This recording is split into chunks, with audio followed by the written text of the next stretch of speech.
Hello बच्चों। Last day मैंने बताया था कि कोई सेम आर्क अगर है सेंटर पे डबल एंगल बनाता है उसके सरकमफेरेंस की अपेक्षा। सरकमफेरेंस पे कहीं भी कोई आर्क अगर कोई एंगल बनाता है तो उसका जस्ट डबल सेंटर पे बनाता है। ये बातें क्लियर हो गई थी।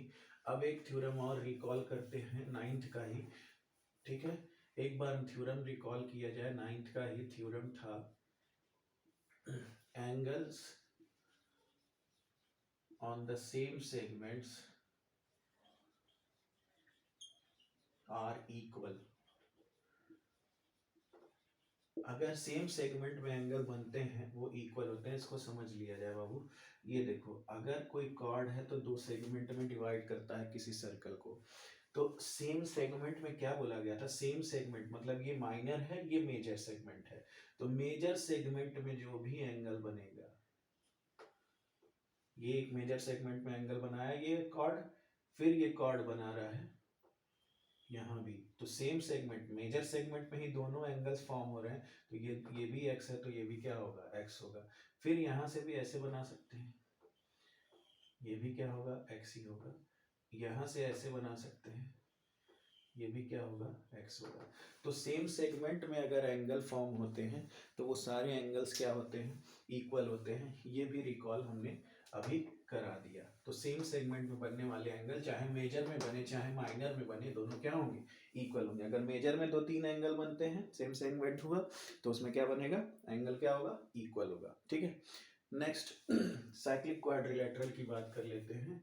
साइक्लिक क्वाड्रिलेटरल और उसकी property. Cyclic quadrilateral, cyclic quadrilateral क्या होता है भाई? साइक्लिक क्वाड्रिलेटरल होता है अगर क्वाड्रिलेटरल के 4 पॉइंट्स टच करते हैं, किसी सर्कल के सरकमफेरेंस को, तो ऐसे क्वाड्रिलेटरल को बोलते हैं साइक्लिक क्वाड्रिलेटरल। ऐसा क्वाड्रिलेटरल जो सर्कल को 4 पॉइंट्स पर टच करता है, ऐसे क्वाड्रिलेटरल को साइक्लिक क्वाड्रिलेटरल बोलते हैं। इसमें अपोजिट एंगल का सम 180 डिग्री होता है।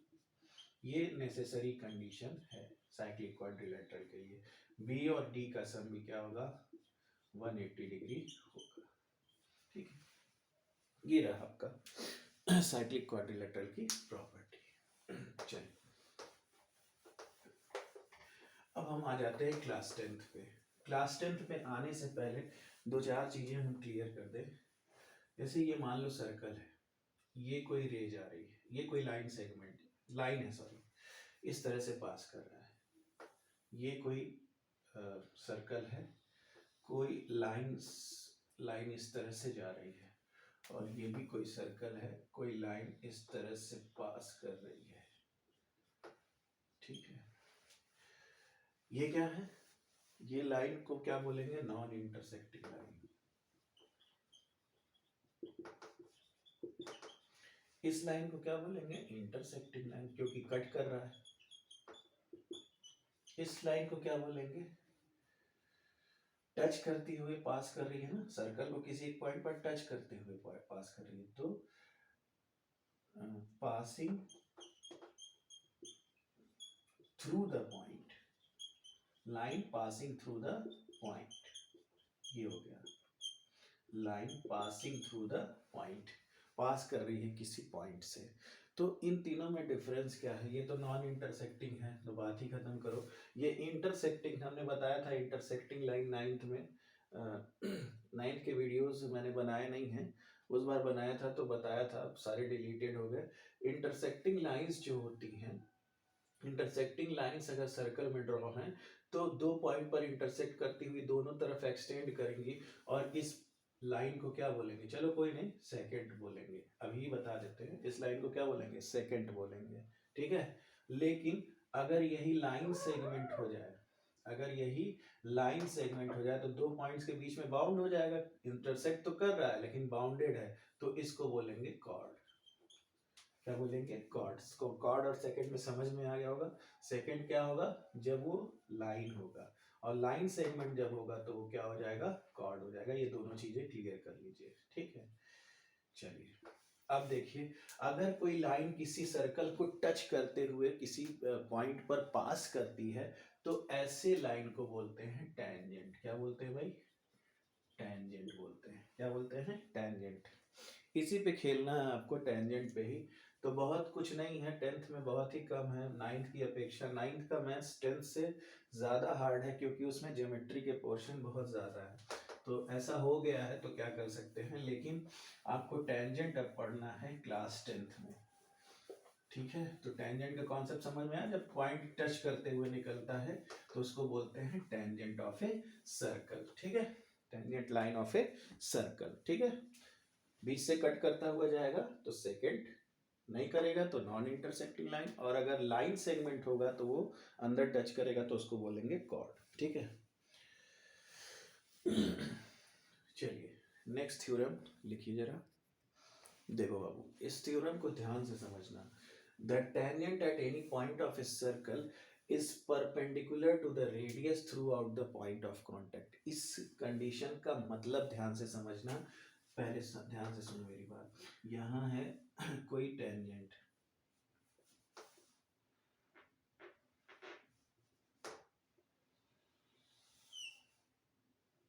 ये है कोई टेंजेंट। ठीक है, ये है सेंटर। अब देखो, किसी सर्कल में हम इनफाइनाइट रेडियस खींच सकते हैं, इधर भी इधर भी इधर भी बहुत सारे रेडियस खींच सकते हैं, लेकिन इसके पॉइंट ऑफ कांटेक्ट पर अगर जो रेडियस ड्रॉ किया जाएगा, पॉइंट ऑफ कांटेक्ट मतलब टेंजेंट जिस पॉइंट पर टच करता हुआ सर्कल को जाता है उस पॉइंट को बोलते हैं point of contact. Point of contact किसको बोलेंगे? जिस पॉइंट पर सर्कल को टेंजेंट टच करता हुआ जाएगा उसको बोलेंगे point of contact. The point eight which tangent passes away from the circle, that point is known as tangent of a circle, sorry, point of contact of the circle। इस point of contact पर जो radius खींचते हैं वो 90 degree subtend करता है। इस point of contact पर टेंजेंट के जो रेडियस ड्रॉ करते हैं वो 90 डिग्री सबटेंड करता है। ठीक, क्लियर? क्यों?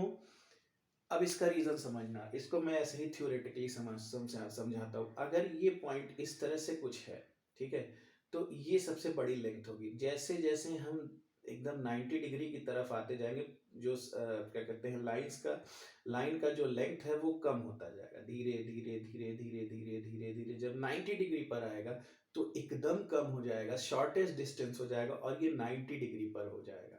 तो शॉर्टेस्ट डिस्टेंस हमेशा 90 डिग्री बनाता है। देखो कैसे, अगर हम कोई यहाँ लाइन ले लेते, ठीक है, ये मान लो m है और ये n है।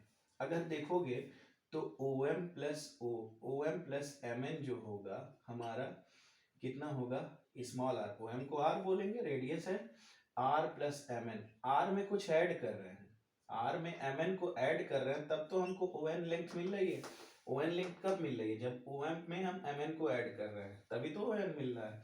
अब धीरे धीरे एक और लाइन पास कराओ, तो यहाँ देखो, यहाँ कोई पॉइंट ले लिए C और यहाँ कोई पॉइंट ले लिए D, तो OC प्लस CD किसके इक्वल मिलेगा जी?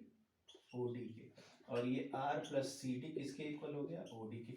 लेकिन ये कम हो गया, CD की लेंथ MN से कम हो गई, तो धीरे धीरे धीरे धीरे धीरे धीरे जो लेंथ है वो क्या होती जाती है? शॉर्टर लेंथ होती जा रही है। और ये कितना आ गया यहाँ पे देखो, ये केवल रेडियस मिला।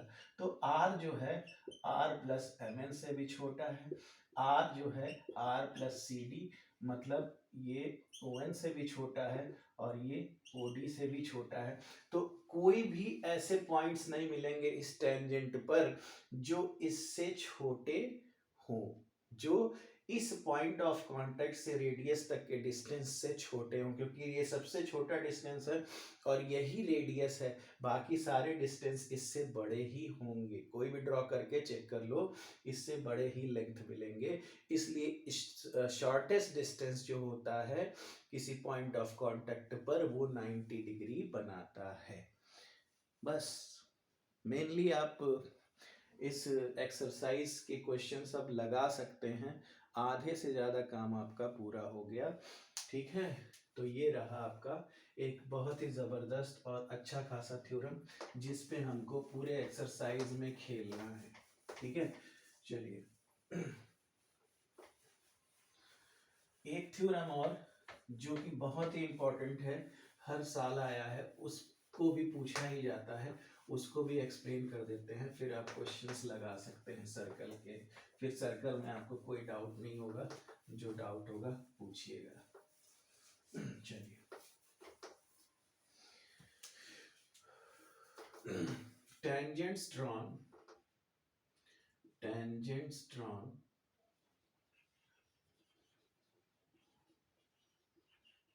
from same point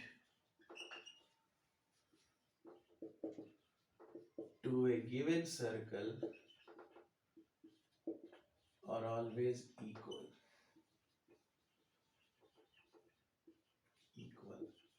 मतलब समझ ध्यान से सुनो, कोई सर्कल है, इस पर किसी सेम पॉइंट से अगर हम टेंजेंट ड्रॉ कर दें, और सेम पॉइंट से दो ही टेंजेंट ड्रॉ कर सकते हैं, देख लो, उससे ज्यादा ड्रॉ ही नहीं कर सकते हो। सेम पॉइंट से अगर दो टेंजेंट ड्रॉ कर दें तो दोनों टेंजेंट की लेंथ इक्वल होती है, यही प्रूफ क्या करना है, प्रूफ कर ही लोगे, हम समझा दे रहे हैं, ओ पी क्यू। ठीक है, तो अगर यहाँ से हम एक सेंटर से अगर हम एक ये ड्रॉ कर दे लाइन, तो ये रेडियस है, ये टेंजेंट है, 90 डिग्री बनाएगा ये, और ओ को ओ डैश से ज्वाइन कर दे, ओ को ओ डैश से ज्वाइन कर दे, तो दो ट्रायंगल मिल गए, ये 90 डिग्री, ये 90 डिग्री, ये उसके ठीक सामने वाला हाइपोटेन्यूज कॉमन हो गया, और ये रेडियाई ऑफ सेम सर्कल हो गया, तो आरएचएस हुआ ना 90 डिग्री, और ये हाइपोटेन्यूज और एक बेस इक्वल हो गया, तो हम कह सकते हैं आरएचएस से दोनों ट्रायंगल कॉन्ग्रुएंट होंगे, और जब कॉन्ग्रुएंट होंगे तो सीपी से ओपी किसके इक्वल हो जाएगा, ओक्यू के, तो इसलिए हम कह सकते हैं कि the tangent drawn from same point to a given circle are always equal. ठीक है, अब इसी पे पूरे चैप्टर्स के क्वेश्चंस लग जाएंगे, बहुत कम था, 10th के सर्कल्स में कोई दिक्कत नहीं होगी, जो दिक्कत होगी पूछा जाएगा, सॉल्व किया जाएगा। Okay, good day to all of you.